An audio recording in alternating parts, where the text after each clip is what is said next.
نشر نوبتی برنامه اطلاعاتی پیغام از تلویزیون سیمای شهری پنجکند منظور شماست. السلام علیکم. در دوره نقشه کارهای آبادانی و سازندگی با مناسبت 35 سالگرد استقلال دولتی جمهوری تاجیکستان، باغ فراغتی به نام کمال خوجندی شهری پنجکند با طرح نو معماری تعمیر و از نوسازی می شود.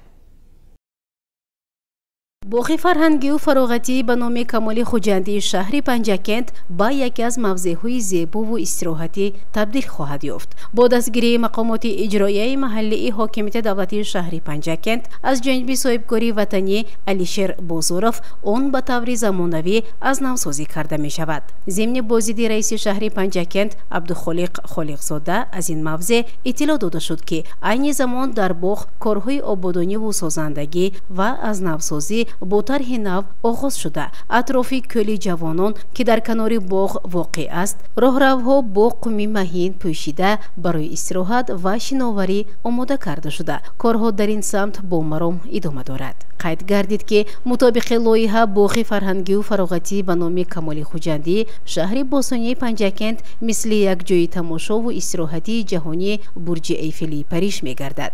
در اینجا نیز یک برج گذاشته می شود. همچنین در این باغ استراحتی برای مهمانان قهوه‌خانه معاصر بنیاد کرده شده. فواره‌های رنگارنگ، میدانچه بازی برای کودکان، برای برگزاری چاره‌بینی‌های گوناگون، آمفی‌تئاتر و میدان گلگشت‌ها با لوحه یادگاری از کارنامه‌های جانیساری هموطنان نصب کرده می شود. ذکر گردید که با انجام این آبادکاری‌ها باغ فرهنگی و فراغتی به نام کمال خوجندی به منطقه زیبای فراغتی برای ساکنان و مهمانان، اینچنین سیاحان نیز و برگزاری چاره‌بینی‌های گوناگون فرهنگی تبدیل خواهد یافت. گزارش مونیسا تمولایوه و شهباز قربانوف.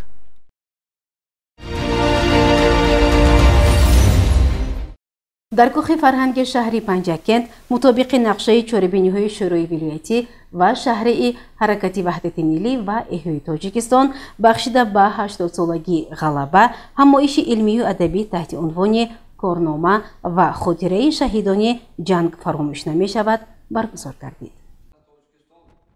مطابق نقشه چاره‌بینی‌های ترغیباتی شورای ولایتی و شهری حرکت وحدت ملی و احیای تاجیکستان در کاخ فرهنگ شهر پنجکند به افتخار 80مین سالگرد غلبه در جنگ بزرگ وطنی سالهای 1941 و 1945 همایش علمی و ادبی تحت عنوان کارنامه و خاطره شهیدان جنگ فراموش نمی شود برگزار شد. همایش را معاون رئیس شورای حرکت وحدت ملی و احیای تاجیکستان در شهر پنجکند عباس همراهزاده حسن آغاز بخشیده پیام‌های ادانه راهبریت شورای ولایتی را به مناسبت روز غلبه به حاضرین رسانید و مقصد و هدف‌های این چاره‌بینی معرفتی و اطلاعاتی را توضیح داد. معاون رئیس شهر پنجکند پروین نقیبی نخست شرکت کنندگان همایش را از نام رئیس شهر پنجکند، رئیس شورای شهری حرکت وحدت ملی و احیای تاجیکستان عبدالخالق خالقزاده با فرارسی 80مین سالگرد غلبه شادباش گفته با توجه آنها سهم پنجکندیان را در سالهای متیش جنگ با رقم و دلیل‌های تاریخی ارائه کرد. در همایش علمی و ادبی معاون رئیس شورای سابقه‌داران جنگ و مهنت شهر پنجکند خوجاموف اکمل، رئیس شورای شهری سربازان اینترنشنالیست براتوف علیبای، نایب رکتور دانشکده آموزگاری تاجیکستان در شهر پنجکند فاطمه سراجزاده، استاد دانشکده آموزگاری تاجیکستان در شهر پنجکند گلپری شریفوه، سابقه‌دار مهنت سنگینوف جمعبوی، رئیس تشکیلات جمعیتی برقرار کنندگان ساخت کنستیتوسیونی حیاتوف آمانقل درباره اهمیت تاریخی غلبه مردم شوروی از بالای فاشیستان استیلاگر қаҳрамонию ҷонбозиҳои родмардони накуноми ватан аз ҷумла фиристодагони шаҳри бостонии панҷакен дар солҳои мудҳиши ҷанги бузурги ватанӣ, набардҳои ҳарбӣ дар қаламрави дигар кишварҳо аз ҷумла дар хоки Афғонистон, рафъи оқибатҳои садамаи нерӯгоҳи атомии Чернобил, барқароркунандагони сохти конститутсионии ҷумҳурии Тоҷикистон бо маърузаҳои илмӣ сухан гуфта аз наврасону ҷавонон даъват карданд ки ҳеҷ гоҳ қаҳрамонӣ ва хотираи сарбозону шаҳидони ин ҷанги хонумонсудро бо гузашти 80 соли пирӯзӣ фаромӯш насозанд.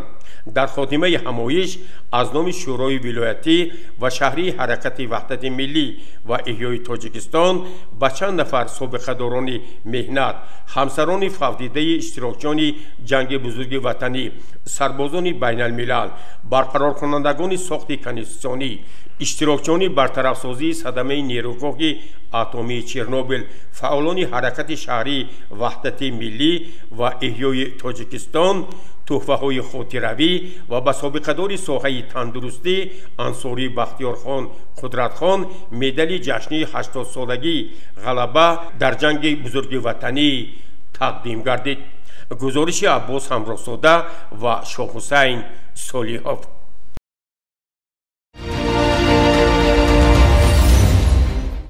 зан тақвиятгари рушд бо ҳамин ном дар доираи ҳамкориҳои мақомоти иҷроияи маҳаллии ҳокимияти давлатии шаҳри Панҷакент бо шарикони рушд форуми соҳибкории бонувон баргузор гардид. мутаваҷҷеҳ бошед ба идомаи ин мавзӯъ.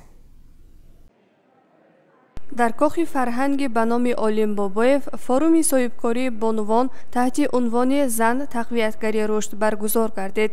форуми мазкур дар доираи ҳамкориҳои мақомоти иҷроияи маҳаллии ҳокимияти давлатии шаҳри Панҷакент бо лоиҳаи идоракунии ҳамгироӣ захираҳои табиӣ барои рушди одилона ва устувор дар водии Зарафшон инвест ки аз ҷониби ҳукумати мамлакат ва шарикони рушд маблағгузорӣ мешавад баргузор шуд. форум таҳти роҳбарии муовини раиси шаҳри Панҷакент Парвина Нақибӣ баргузор гардид ки дар он сафири Иттиҳоди Аврупо дар Тоҷикистон Раймонда Скарабис ва занони соҳибкори шаҳри Панҷакент, ноҳияҳои Айнӣ ва Кӯҳистони Масҷоҳ иштирок намуданд. қабл аз оғози чорабинӣ дастовардҳои бонувони минтақа ба маърази тамошо гузошта шуд ки аз ҷониби иштирокчиёни форум баҳои баланд гирифт. дар идома бо иштироки бонувони соҳибкор семинари дастурдиҳӣ доир гардида роҳу усулҳои ба соҳибкорӣ ҷалб намудани занону бонувон, тақвияти соҳибкории занон ба онҳо фаҳмонида шуд. ба зерлоиҳаи ин лоиҳа ки рушди боғпарварӣ, истеҳсоли маҳсулоти аз нигоҳи экологӣ безарар, коркарди маҳсулоти кишоварзӣ, ҳунармандӣ, дастрасӣ ба обу ғизои тозаро фаро мегирад, беш аз 350 нафар бонувони минтақа ҷалб шуданд.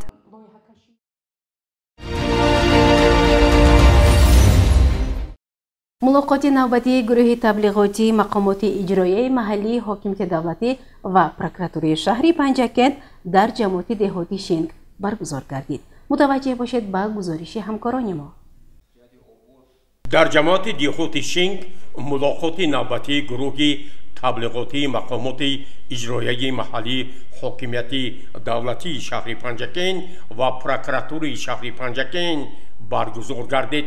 дар ин мулоқот муовини раиси шаҳри Панҷакент Мурод Шукрзода таваҷҷӯҳи ҳозиринро пеш аз ҳама ба баландбардоштани маърифати ҳуқуқӣ, истифодаи имкониятҳои имрӯза барои тарғибу ташвиқи сиёсати давлату ҳукумати ҷумҳурии Тоҷикистон, аз ҷумла нишондодҳои паёми пешвои муаззами миллат президенти ҷумҳурии Тоҷикистон муҳтарам Имомалии Раҳмон ба Маҷлиси Олии ҷумҳурии Тоҷикистон, вазифагузориҳои раиси вилояти Суғд Раҷаббой Аҳмадзода ва ҳамзамон риояи талаботи қонунҳои ҷумҳурии Тоҷикистон дар бораи танзими анъана ва ҷашну маросим, тарбияи фарзандон ва дигар масъалаҳое ки ба рушди ҷомеа аз ҷумла баландбардоштани имкониятҳо барои боз ҳам ободу зебо сохтани ин диёри Кӯҳистон деҳаҳои ҷамоати Шинг ҷалб сохт. прокурори шаҳри Панҷакент мушовири адлияи дараҷаи 1 Раҳматзодаи Искандар зимни суханронии хеш бори дигар از ساکنان جماعت دیهات شینگ دعوت به عمل آورد که آنها باید کارهای آبادانی و سازندگی سبز و خرمگردانی را با استقبال 35 سالگی استقلال دولتی جمهوری تاجیکستان وسعت بخشند، زیرا در حدود جماعت دیهاتی شینگ موضع سیاحی هفتگل جایگیر است و باید این منطقه خیلی زیبا، آباد و پیراسته باشد. در این ملاقات پروکورور شهر توجه ساکنان جماعت دیهات شینگ را با اجرای فرمان پرزیدنت جمهوری تاجیکستان محترم امام علی رحمان وابسته به وارد نمودن تغییر و علاوه‌ها با کدکس‌های جنایی و حقوق ویرانکنی مأموری وابسته به پیشگیری استفاده غیرقانونی نیروی برق، سریع وقت پرداخت کردن مبلغ برق و دیگر مبلغ گذاری‌ها جلب ساخت و اظهار داشت که در این سمت از طرف مقامات دستدار تدبیرهای مشخص اندیشیده می شود.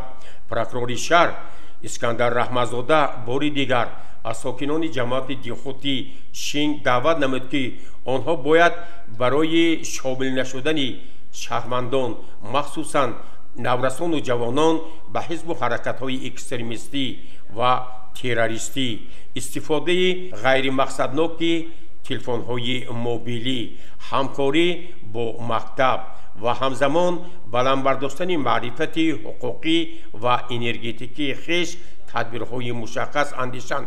در این زمینه برابریت جماعت دیهاتی شینگ فعالان و شهروندان دستور داد که کارهای ترغیباتی را روز تا روز گسترش بخشند. گزارش عباس همراساده و شاه حسین صالحوف.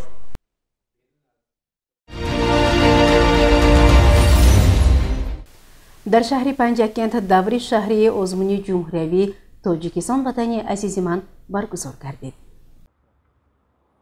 سنه 7 می سالی روان در تالاری کاخ فرهنگی به نام آلیم بابایف شهر پنجکent دوره شهری آزمون جمهوری تاجیکستان وطنی عزیز من دایر گردید. در آغاز اعضای حکمان و مهمانان از نمایش هنرهای دستی که در درآمدگاه کاخ فرهنگ به نمایش گذاشته شده بود دیدن نمودند. آزمون با مقصد دریافت استعدادهای نو در ساحه صنعت موسیقی و سرایندگی، تصویری و دیزاین، بلند برداشتن مهارت کسبی و زیبایی شناسی، تقویت بخشیدن به هنری بلندی اجرا کنندگی، تبلیغ و احیای هنرهای مردمی، معرفی فرهنگی والای ملت تاجیک، احترام و ارزش‌گذاری به سنت‌های نیک اجدادی، سطح کسبی اثرهای نوی موسیقی، آفرندگی، انتخاب نمونه‌های بهترین آهنگ و سرود، کلکسیاها و اثرهای رسامی که فرهنگ گذشته و امروزه ملت تاجیک را تجسم می‌نمایند گذرانیده شد. مضمون و غایه اساسی سرود و آهنگ و اثرهای موسیقی را که به آزمون پیشنهاد شدند ترنم شخصیت‌های برجسته خلق تاجیک،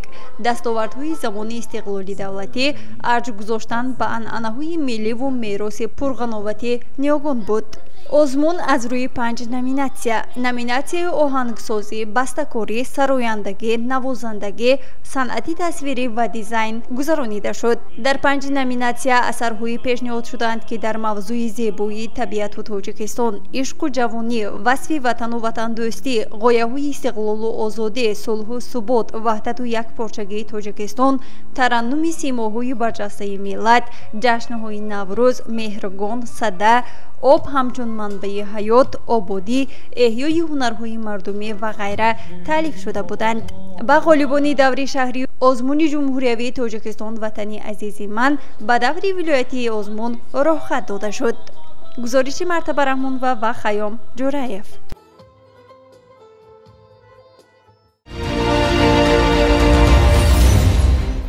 با اختتام کتابخانه مرکزی شهری پنجکent بخشیده به 80 سالگی ایدی غلبه کنفرانس علمی ادبی دایر گردید. متوجه باشید به گزارش دیگری برنامه. سنه 6 می سالی روان در تالاری کتابخانه مرکزی بخشیده به 80 سالگی روزی غلبه کنفرانسی علمی ادبی تحت عنوان صحیفه پرافتخاری تاریخ با اشتراک جنگاوران بین الملل، خوانندگان فعال، کارمندان کتابخانه مرکزی و سرداران کتابخانه فیلیال‌های شهر و دهات، والدین خوانندگان برگزار گردید. чорабиниро сармутахассиси китобхонаи система кунунидаи марказӣ ҷалил ва ифтитоҳ намуда ҳамаи иштирокчиёнро бо ин рӯзи фархунда табрик намуд ва хонандагонро дар роҳи ватандӯстӣ, ҳимояи марзу бӯми кишвар ва расидан ба қадри обу хоки муқаддаси ин диёр ҳидоят намуд. дар идомаи чорабинӣ аз ҷониби хонандагони хурдсоли китобхона суруди умумии «Катюша» иҷро гардид. Инчунин хонандагон тавонистанд бо баромадҳои ҷолибу пурмуҳтавои хеш хотири иштирокчиёнро борида гардонанд.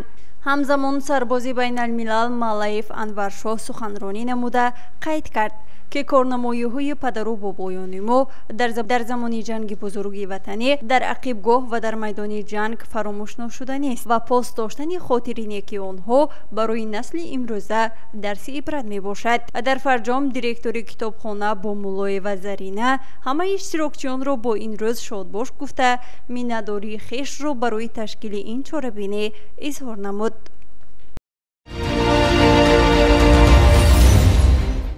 бинандагони гиромӣ, дар ҳамҷо барномаи иттилоотии пайғом ба поён мерасад. барои ҳар яки шумо саломатиро хоҳонем. хайр, саломату сарбаланд бошед.